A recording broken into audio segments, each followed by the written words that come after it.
大家好啦，咁我哋上一堂呢已經教咗一啲關於槓桿嘅概念俾大家啦，而今堂呢，我哋想從槓桿嘅概念上面啦，再同大家介紹一下關於施力比同抗力比嘅關係。咁乜嘢為之係施力比同抗力比呢？咁大家可以留意翻幅圖啦。咁其實呢，施力點同支點嘅距離呢，就係等於我哋就會稱之為施力比啦。而抗力點同支點嘅距離呢，我哋就會叫做抗力比啦。咁大家可以睇一幅圖啦，咁大家都可以清楚睇得出啦。施力比同抗力比係點樣得出嚟嘅？咁同埋啦，原來施力比同抗力比嘅長短嘅關係啦，亦都會影響啦。佢喺槓桿上面嘅作用嘅。咁首先講下關於當施力比長於抗力比嘅時候啦。咁我哋首先假設咗啦，喺個平面上面呢個支點呢就會喺個末端度啦，而中間嗰個呢就係抗力點，而喺抗力點嘅側邊呢就係施力點啊，亦即係話支點同抗力點呢正正喺抗力點嘅中間啦。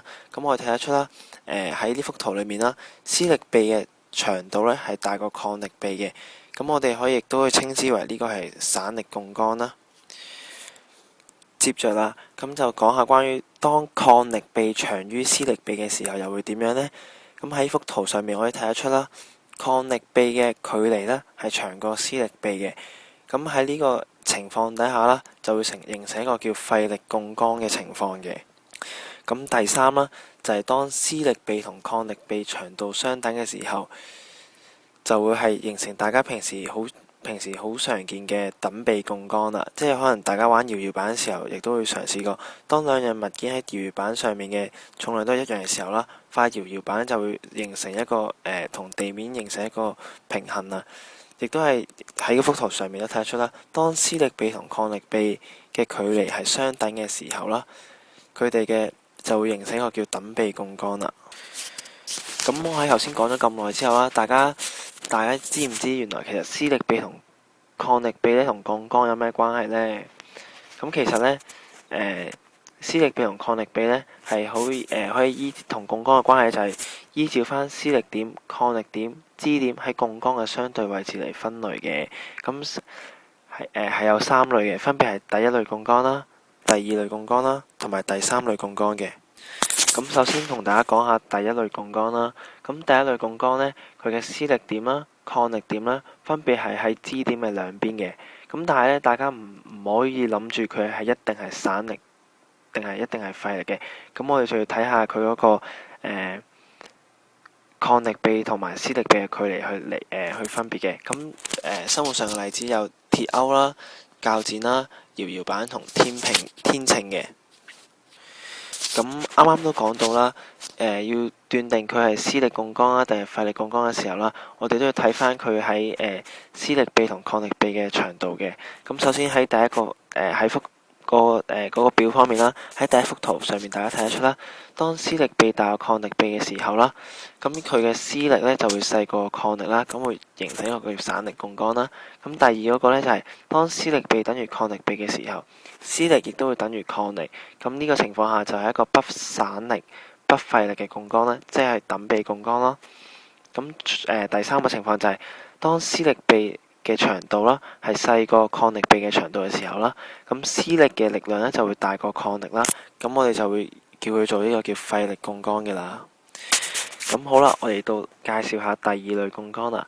咁咧佢嘅施力點啦、支點啦，都分別喺抗力點嘅兩邊啦。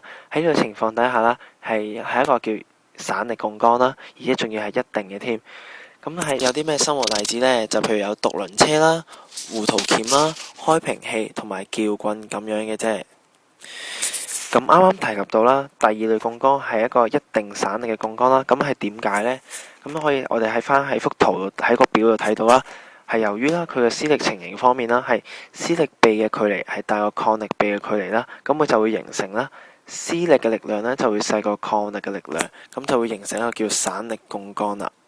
咁去到最後啦，咁我哋可以講翻第三類槓桿啦。咁喺呢個槓桿嘅情況底下啦，佢嘅抗力點同埋支點呢，都分別係喺施力點嘅兩邊啦。咁我哋亦都可以話佢呢個情況下係一個叫廢力槓桿啦。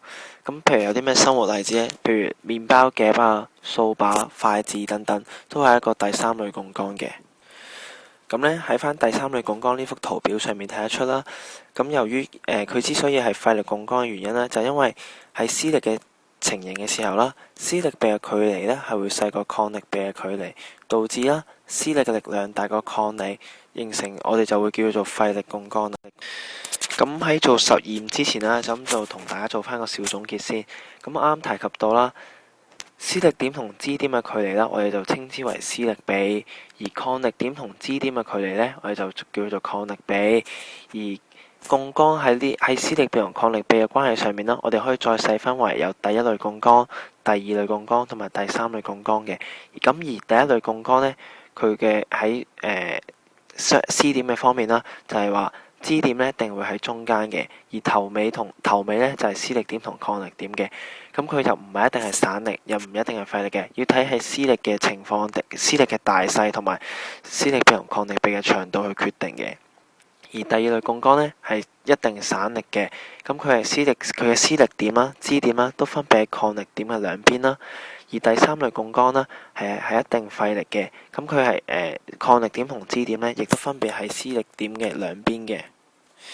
咁以下落嚟嘅時間呢，就會係作為實驗嘅時間啦。上一堂啦，我哋利用槓桿嘅小知識啦，去完成咗一個簡單嘅大炮台啦。咁以下呢，就係上一堂嘅樣本啦。咁嚟緊今堂嘅實驗呢，我哋就想同大家喺延伸翻上一堂嘅實驗嘅樣本啦。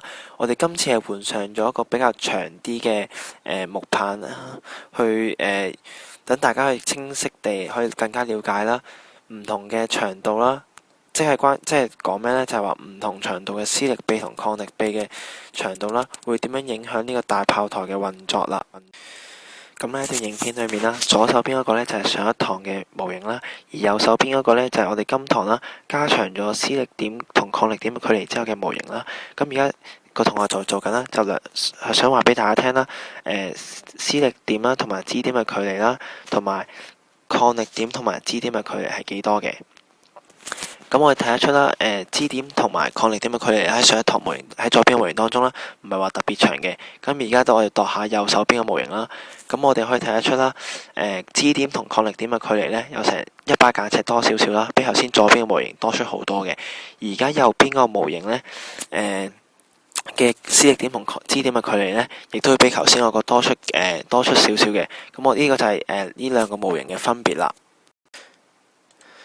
咁好啦，而家輪到發射嘅準備啦。咁左邊嗰個呢就係上次嘅模型啦，而右手邊嗰個呢就係今堂嘅模型啦。咁大家可以睇得出啦，左邊同右邊發射嘅距離呢係有明顯嘅差別嘅。咁為咗可以帶出施力臂同抗力臂嘅關係啦，咁我而家做緊呢就會將呢個支點啦同拉向呢個施力點啦，去形成啦施力臂嘅距離啦，係會較為短啲嘅。咁你再發射睇下之後會有咩情況發生嘅。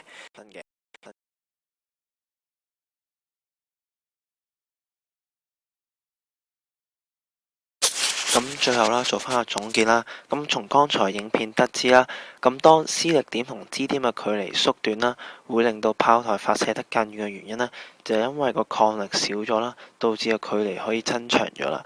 咁相反啦，當施力點同支點嘅距離越遠啦，炮台發射距離亦都會縮短咗嘅，就係因為抗力大咗啦，導致翻個距離縮。多謝大家。